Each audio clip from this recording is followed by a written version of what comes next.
कल्पना कीजिए एक ऐसा महीना जिसके आते ही लोग शुभ कार्य रोक देते थे। न विवाह, न उत्सव और ना ही कोई मंगल कार्य। लोग उसे अपशकुन मानते थे। उसे मलमास कहा जाता था। त्यागा हुआ, अपमानित और पूरी तरह से अस्वीकार किया हुआ मास। लेकिन क्या आप जानते हैं, उसी महीने को भगवान विष्णु ने अपना नाम दिया। उसी महीने को सभी महीनों में सबसे श्रेष्ठ बना दिया। आखिर क्यों? भगवान ने उस मलमास में ऐसा क्या देखा जो यह संसार नहीं देख पाया? और क्या यह कथा केवल एक महीने की है या हमारी और आपकी भी? क्योंकि कई बार जीवन में हम भी स्वयं को उसी ठुकराए हुए मांस की तरह महसूस करते हैं। जब लोग हमें समझ नहीं पाते, जब संसार हमें कम आंकता है, जब भीतर से आवाज आती है, क्या सच में मेरा कोई मूल्य है? आज की यह कथा केवल पुरुषोत्तम मास की नहीं, यह ईश्वर के असीम प्रेम की कथा है, स्वीकार की कथा है और उस सत्य की कथा है कि जिसे दुनिया ठुकरा देती है, नारायण उसे अपने गले से लगा लेते हैं। सभी को जय श्री कृष्ण। केवी सनातन पर आपका बहुत बहुत स्वागत है। सनातन धर्म में समय केवल एक कालखंड नहीं है। हर तिथि, हर वार, हर ऋतु अपने भीतर एक दिव्य ऊर्जा लेकर आती है। लेकिन पुराणों के अनुसार सूर्यवर्ष और चंद्रवर्ष के बीच के अंतर को पाटने के लिए हर 3 साल में एक अतिरिक्त महीना जोड़ा जाता है। अब समस्या यह थी कि इस अतिरिक्त मास का कोई स्वामी नहीं था। बाकी सभी महीनों के अधिपति थे। किसी पर शिव की कृपा थी, किसी पर देवी का प्रभाव, तो किसी पर सूर्यदेव का तेज। लेकिन यह मास अकेला था, बिना किसी पहचान के। धीरे धीरे संसार ने उसे अशुभ कहना शुरू कर दिया। लोग कहते, यह मलमास है, इसमें कोई मांगलिक कार्य मत करो।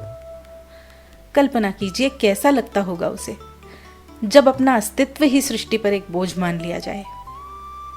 वह मास अपमान का भार लेकर देवताओं के द्वार पर गया।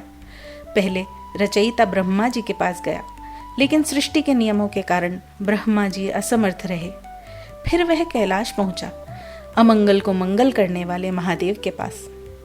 महादेव ने उसे करुणा से देखा और कहा, पुत्र, तुम्हारे उद्धार का मार्ग वैकुंठ से होकर जाता है।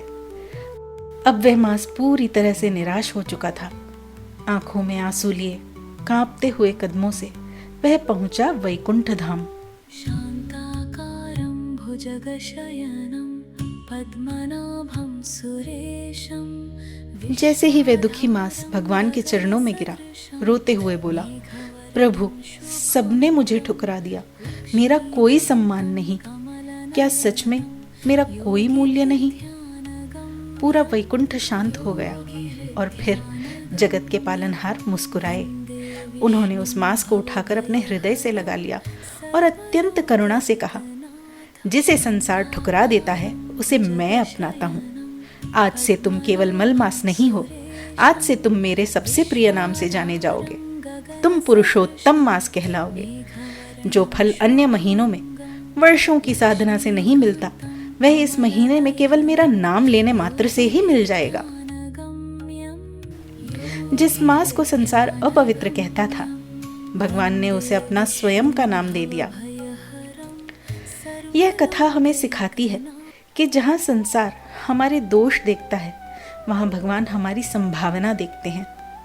अगर आज आप भी खुद को अकेला या हारा हुआ महसूस कर रहे हैं, तो याद रखिए, नारायण के द्वार पर कोई अस्वीकार नहीं होता। इस पवित्र मास में आपको किसी दिखावे की आवश्यकता नहीं है।